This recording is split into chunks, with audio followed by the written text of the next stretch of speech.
When people taught headship in the old paradigm of marriage teachings, they taught husbands are the head of the home, meaning authority. The wife is under the husband.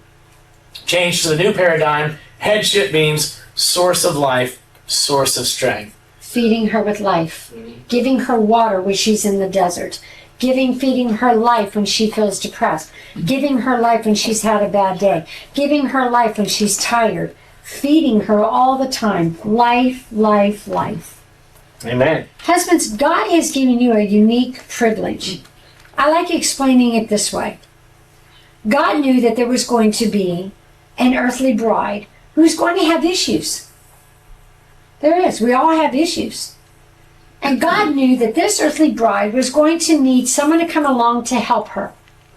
She was going to need hugs, smiles, kisses, and compliments. She was going to need to be told that she can make it, she can do it, she can be all she can be. She was going to need help in life. So God thought, husbands, love your wife like Christ loves his church. So what's he do? He brought an earthly man into her world. You have a privilege. It's not a ball and chain. You have a privilege of being an extension of heaven into her world.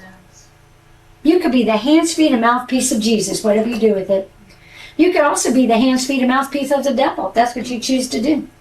You take your hands and you harm her in any way, shape, or form physically, hands of the devil. You can use words that put her down, call her demeaning words, call her a B and anything else, used of the devil. You can make her feel like that she's not important.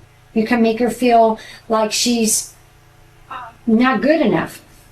Used of the devil. You can be used for heaven. You can build her up and tell her she can be all she can be for God. You can hug on her and be used for heaven. You can speak words of life. You can do all those things. It is up to you what you do. That's what you have. It's a privilege. It's not a ball and chain. And so part of that whole idea of superiority, that the man is above the woman, it's not just a man saying, I'm your leader, but isn't it also a man having the mentality, you are supposed to serve me. You're supposed to be the one to lift me up and build me up and make me all that I'm supposed to be. And if you're not doing that, then you're not fulfilling your role as my wife. Right. Isn't that also part of the idea? Exactly. That's the wrong teaching of what it means to be a helpmate. And exactly, it's all backwards. It's basically the church has taught everything about marriage pretty much completely backwards.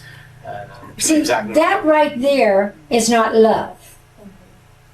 But what I expressed was a husband coming and being the hands and feet and mouthpiece of Jesus is love.